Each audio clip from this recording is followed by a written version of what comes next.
미국이 못 살린 생명, 한국이 단 며칠 만에 살려냈다. 사막에 강렬한 태양이 내리쬐는 미군 기지. 그곳에서 근무하는 마리아 곤살레스 중령은 하루하루를 강인한 체력과 냉철한 판단력으로 버텨내고 있었다. 그녀는 라틴 아메리카 출신 이민 가정에서 자라 미국 사회에서 자신을 증명하기 위해 누구보다 치열하게 살아온 인물이었다. 남성 중심의 군 조직에서 여군으로서 살아남기 위해 수많은 차별과 편견을 이겨내야 했지만 그녀는 결코 포기하지 않았다. 그 결과 지금은 수백 명의 병력을 지휘하는 중견장교로 성장할 수 있었다. 그러던 어느 날 새벽, 낯선 벨소리에 마리아의 핸드폰이 울렸다. 화면에는 동생 루시아의 이름이 떠 있었다. 마리아, 큰일 났어. 엄마가 쓰러지셨어. 심장병이 너무 심각해졌대. 의사가 말하길 수술이 급하다는데 우리 돈으로는 불가능해. 그 순간 마리아의 손에서 핸드폰이 덜컥 떨어질 뻔했다. 어머니 소피아 곤살레스는 가족의 정신적 버팀목이었다. 가난한 이민자 가정에서 남편을 일찍 잃고 홀로 두 딸을 키워낸 강인한 여성이었다. 마리아가 군인이 될 수 있었던 것도, 루시아가 교사가 될 수 있었던 것도 모두 어머니의 헌신 덕분이었다. 그런데 이제 그 어머니가 심장병으로 생사의 기로에 서 있다는 사실은 믿기 어려울 정도로 가혹했다. 미국 의료 시스템은 냉정했다. 심장 이식 수술은 비용만 수십만 달러가 필요했고 대기 기간도 수개월에서 수년이 걸릴 수 있었다. 마리아는 군인으로서 안정된 수입이 있었지만 그 막대한 비용을 감당하기는 불가능했다. 무엇보다 시간이 없었다. 의사의 말대로라면 어머니는 단 몇 주 안에 수술을 받지 못하면 생명을 잃을 수도 있었다. 절망 속에서 마리아는 문득 과거 주한미군 파병 시절을 떠올렸다. 한국에서 몇 년간 근무하면서 그녀는 우연히 한국 의료 시스템의 효율성과 빠른 대응을 직접 경험한 적이 있었다. 기지에서 병사들이 다쳤을 때 인근 한국병원에서 빠른 수술과 회복을 지원해준 일이 여러 번 있었다. 그때마다 마리아는 이 작은 나라가 어떻게 이런 수준 높은 의료 시스템을 가질 수 있을까? 하고 놀라곤 했었다. 그 기억이 떠오른 순간 마리아의 눈에 한 줄기 빛이 스쳤다. 그래, 한국이다. 엄마를 한국으로 모셔가야 해. 동생 루시아는 처음엔 믿기 힘들어했다. 언니, 그 먼 나라까지 엄마를 어떻게 모셔가? 게다가 언니도 근무 중이잖아. 그러나 마리아의 결심은 단호했다. 루시아, 우리가 가진 유일한 희망은 한국이야. 내가 책임질게. 엄마를 반드시 살려야 해. 그녀는 곧바로 상관에게 긴급 휴가를 요청했다. 이유를 설명하자 상관은 잠시 침묵하다가 고개를 끄덕였다. 내 가족을 지켜라, 곤살레스. 그게 진짜 군인의 길이기도 하다. 몇 시간 뒤 마리아는 동생과 함께 어머니를 태우고 공항으로 향했다. 산소 호흡기에 의지해 간신히 숨을 고르던 소피아는 딸들의 손을 잡으며 힘겹게 속삭였다. 괜찮아. 나는 오래 버텼어. 이제 너희만 행복하면 돼. 그러나 마리아는 눈물을 삼키며 대답했다. 아니에요, 엄마. 아직 끝난 게 아니에요. 엄마는 반드시 살아야 해요. 우리가 한국으로 모셔갈 거예요. 거기라면 희망이 있어요. 긴급 의료 지원 체계와 지인들의 도움 덕분에 그들은 가까스로 비행기에 몸을 실을 수 있었다. 비행기 안에서 마리아는 창밖을 바라보며 굳게 다짐했다. 한국이여, 제발 우리에게 기적을 보여다오. 이번만큼은 군인으로서가 아니라 딸로서 나는 엄마를 지켜야 한다. 그 순간 그녀의 가슴 속에서 새로운 싸움이 시작되고 있었다. 전장은 총탄이 쏟아지는 곳이 아니라 한 사람의 생명을 붙잡아야 하는 병원 수술실이 될 것이었다. 대한항공 여객기가 인천국제공항 활주로에 착륙하자 마리아 곤살레스의 심장은 쉴 새 없이 뛰고 있었다. 기내에서 몇 번씩 위기를 겪으며 산소호흡기에 의지해 겨우 버텨낸 어머니 소피아의 얼굴은 창백했고 눈은 감긴 채였다. 루시아는 엄마의 손을 꼭 잡고 기도하듯 속삭였다. 제발 조금만 더 버텨줘요, 엄마. 곧 도착했어요. 비행기 문이 열리자마자 의료팀이 긴급 투입되었다. 한국 측에서 미리 연락을 받은 공항의료팀과 서울아산병원의 이송팀이 함께 대기하고 있었다. 들것에 실려 나오는 소피아의 모습을 본 순간 마리아는 숨이 막혔다. 제발 늦지 않았기를 그녀는 자신도 모르게 중얼거렸다. 구급차가 빠르게 인천에서 서울 도심으로 달렸다. 차창 밖으로 펼쳐지는 한국의 풍경이 눈에 들어왔지만 마리아는 그것을 볼 여유가 없었다. 다만 구급차 안에서 의료진들이 정확하고 신속하게 어머니의 상태를 점검하는 모습에 놀라움을 금치 못했다. 미국에서라면 서류와 절차가 먼저였을 것이다. 그러나 한국에서는 모든 게 신속했고 환자를 살리려는 단호한 의지가 느껴졌다. 서울 아산병원 응급실에 도착하자 곧바로 심장 전문의 김현우 교수와 의료진이 대기하고 있었다. 마리아와 루시아는 다급히 상황을 설명했다. 김 교수는 차분하지만 단호한 목소리로 말했다. 현재 환자분의 심장은 기능을 거의 하지 못하고 있습니다. 긴급 이식 수술이 필요합니다. 다행히 한국은 세계에서 가장 빠른 심장 이식 체계를 갖추고 있습니다. 최대한 빨리 공여자를 찾겠습니다. 하지만 지금부터는 환자분의 의지와 가족의 결심도 필요합니다. 마리아는 눈물이 맺힌 눈으로 대답했다. 무슨 일이 있어도 엄마를 살려주세요. 우리가 할 수 있는 건 다 하겠습니다. 며칠 동안 소피아는 중환자실에서 기계에 의존해 생명을 이어갔다. 마리아는 병원 대기실에서 매일 밤을 지새웠다. 그녀는 군인으로서 전장에서 수많은 죽음을 보아왔지만 지금처럼 두려웠던 적은 없었다. 전투에서는 총으로 맞서 싸울 수 있었지만 어머니의 병마 앞에서는 아무것도 할 수 없었다. 그녀는 기도하듯 병실 창문 너머 어머니를 바라보았다. 그리고 마침내 놀라운 소식이 전해졌다. 한국의 장기 기증자 시스템을 통해 적합한 심장이 발견된 것이다. 그것은 기적 같은 일이었다. 미국이었다면 수개월, 수년을 기다려야 했을 일이 단 며칠 만에 가능해진 것이다. 김 교수는 가족들을 불러 설명했다. 기증자의 동의와 가족의 승인이 모두 완료되었습니다. 지금 바로 수술을 준비하겠습니다. 위험은 크지만 성공 가능성도 높습니다. 믿어주십시오. 수술실 앞 마리아는 무릎을 꿇고 기도했다. 군복을 입은 강인한 중령이었지만 그 순간만큼은 한없이 약한 딸일 뿐이었다. 하느님, 제발 엄마를 살려주세요. 제가 가진 모든 것을 바쳐서라도 엄마를 지켜내고 싶습니다. 루시아는 언니의 어깨에 손을 얹고 함께 눈물을 흘렸다.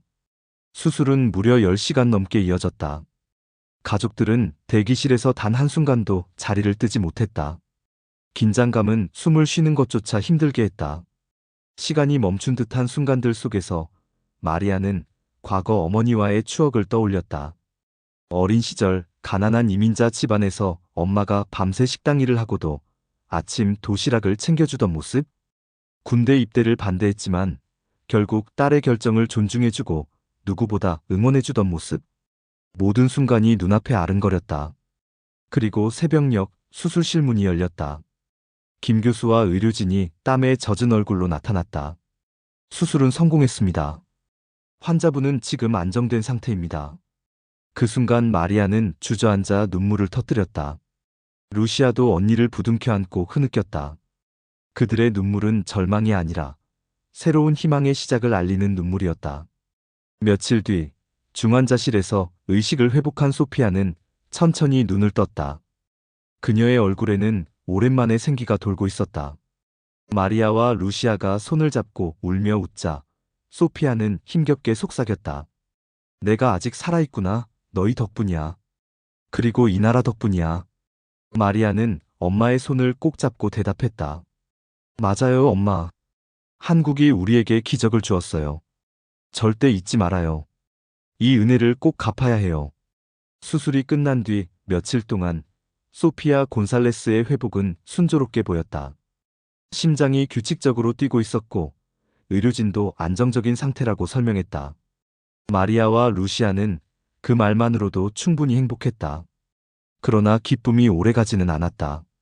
어느 날 밤 갑작스러운 경보음이 병실을 울렸다. 심박수가 불규칙하게 요동쳤고 체온이 급격히 올라가면서 소피아의 몸은 땀에 흠뻑 젖었다. 의료진이 긴급히 투입되어 항생제를 주입하고 상태를 조절했지만 상황은 예상보다 심각했다. 김현우 교수는 가족을 불러 조심스럽게 말했다. 심장이식 수술 후 가장 큰 위험 중 하나는 감염과 거부 반응입니다. 지금 어머니께서 그 초기 증상을 보이고 있습니다. 다행히 빠르게 발견했으니 적극적인 치료를 시도하겠습니다. 하지만 앞으로가 고비입니다. 마리아는 그 말을 듣자 눈앞이 캄캄해졌다. 이제야 살았다 싶었는데 또 다른 위기가 찾아온 것이다. 루시아는 울음을 터뜨리며 말했다. 언니, 우리 너무 늦은 건 아니겠지? 엄마 또 잃는 건 아니겠지? 마리아는 흔들리는 동생의 손을 잡고 애써 강한 척하며 대답했다. 아니야. 우린 끝까지 버틸 거야. 엄마도 우리도. 며칠 동안 병실은 전쟁터와 같았다. 항생제와 면역억제제가 투여되고 수십 차례의 검사가 반복되었다. 의료진은 밤낮 없이 모니터링하며 환자의 작은 변화에도 긴장했다. 그 과정에서 마리아는 한국 의료진의 헌신을 직접 목격했다. 김 교수는 거의 집에 가지도 않고 병원에 상주하며 환자의 상태를 확인했고, 간호사들은 가족처럼 소피아를 돌봤다. 누군가는 새벽마다 병실에 와서 환자의 손을 잡아주고 괜찮으실 거예요 라고 속삭였다. 마리아는 그 모습을 보며 가슴이 벅차올랐다. 이들은 단순히 직업으로 환자를 돌보는 게 아니구나. 진심으로 사람을 살리려는 마음이 있구나. 그녀는 미국에서 경험했던 냉정한 의료 시스템과는 다른 인간적인 온기를 느꼈다. 하지만 위기는 쉽게 사라지지 않았다. 소피아는 한동안 의식을 잃고 혼수 상태에 빠지기도 했다. 그때마다 마리아는 군인 시절의 강인함으로 버텼다. 그러나 한밤중 병원 복도에서 홀로 눈물을 쏟을 때도 많았다. 엄마, 제발 이겨내세요. 전장에서 총탄도 피했는데 왜 지금 당신 앞에서는 무력하기만 할까요? 그러던 어느 날 뜻밖의 일이 벌어졌다. 병실 문을 두드리며 들어온 이는 이수정이라는 한국인 의사였다. 그는 해외 연수를 다녀온 후 병원에 복귀한 젊은 의사였고, 우연히 병원 봉사 프로그램에 지원해 소피아의 회복 과정에 참여하게 되었다. 그는 마리아와 대화를 나누며 말했다. 저도 어릴 때 어머니를 잃을 뻔한 적이 있습니다. 그래서 지금 이 자리에 있는 겁니다. 환자와 가족이 포기하지 않는다면 기적은 반드시 찾아옵니다. 그 말은 마리아에게 큰 힘이 되었다. 루시아도 그에게 의지하며 매일 기도를 이어갔다. 의료진뿐 아니라 병원 주변의 작은 공동체도 도움을 주었다. 병실 청소를 맡은 아주머니는 따뜻한 미소와 함께 음식을 챙겨주었고, 옆 병실 환자의 가족은 우리도 이겨낼 수 있었으니 당신들도 할 수 있다고 위로했다. 낯선 나라에서 느낀 이 따뜻한 정은 곤살레스 가족의 마음에 큰 울림을 주었다. 드디어 어느 날 새벽 기적 같은 변화가 일어났다. 소피아가 서서히 눈을 뜨며 딸들의 이름을 불렀다. 마리아, 루시아. 그 목소리는 힘없고 나직했지만 가족에게는 천둥 같은 소리였다. 두 딸은 눈물을 쏟으며 어머니의 손을 붙잡았다. 의료진은 안도의 미소를 지으며 고개를 끄덕였다. 가장 큰 고비를 넘기셨습니다. 앞으로는 회복 단계에 접어드실 겁니다. 마리아는 그 순간 깨달았다. 이 기적은 단순히 의료기술 때문만이 아니라 사람들의 진심 어린 마음이 모여서 만들어진 것이라는 사실을. 군대에서 배운 모든 교훈 중 가장 중요한 건 동료를 버리지 않는 것이었다. 그리고 지금 그녀는 한국에서 그 교훈이 어떻게 현실로 살아있는지를 보고 있었다. 소피아 곤살레스가 다시 눈을 뜬 순간부터 병원은 조금씩 다른 공기를 띠기 시작했다. 의료진의 얼굴에는 안도와 기쁨이 번졌고, 마리아와 루시아의 마음에도 오랜만에 평온이 찾아왔다. 그러나 그것은 시작에 불과했다. 진정한 회복은 이제부터였다. 소피아는 수술 이후 오랫동안 침대에 누워 있었기에 근육이 약해져 있었다. 걸음을 떼기 위해서는 재활치료가 필요했고, 식사도 조금씩 조심스럽게 해야 했다. 하지만 놀라운 것은 그녀가 보이는 태도였다. 고통스러운 재활 과정을 앞두고도 소피아는 미소를 잃지 않았다. 내가 아직 살아있다는 것만으로도 기적이야. 힘들어도 괜찮아. 매일 한 걸음씩 나아가면 되잖아. 재활치료실에서 한국인 물리치료사와 함께 천천히 보조기에 의지해 걸음을 떼는 소피아의 모습은 다른 환자와 가족들에게도 큰 힘이 되었다. 저분도 저렇게 이겨내시는데 우리도 할 수 있어. 사람들은 곤살레스 가족의 이야기를 입에서 입으로 전하며 서로를 격려했다. 마리아와 루시아도 한국에서의 생활에 조금씩 적응해 갔다. 병원 근처 작은 숙소에서 머물며 매일 병원으로 향했고, 때때로 한국인 이웃들과 따뜻한 인사를 나눴다. 어떤 날은 이웃이 직접 만든 김치찌개를 가져와 환자분께 힘이 될 거예요 라며 건네주기도 했다. 처음엔 낯선 향에 놀라던 소피아는 점차 그 깊은 맛에 빠져들며 웃음을 지었다. 이 나라의 음식에는 정이 담겨 있구나. 어느 날 병원에서 작은 행사가 열렸다. 장기 기증자 가족이 참석해 고인을 기리는 추모식이었다. 소피아와 곤살레스 가족도 초대받았다. 무대에 선 기증자의 어머니는 눈물을 흘리며 말했다. 우리 아이는 떠났지만 그의 심장은 여전히 살아있습니다. 누군가에게 새로운 삶을 줄 수 있어 감사할 뿐입니다. 그 말을 들은 순간 소피아는 눈물을 주체할 수 없었다. 그녀는 자리에서 일어나 두 손을 모아 깊이 고개를 숙였다. 당신의 아이가 제게 생명을 주었습니다. 저는 그 은혜를 평생 기억하며 살아가겠습니다. 그날 이후 소피아는 단순히 환자가 아니라 새로운 삶을 받은 사람으로서 매 순간을 감사히 여기기 시작했다.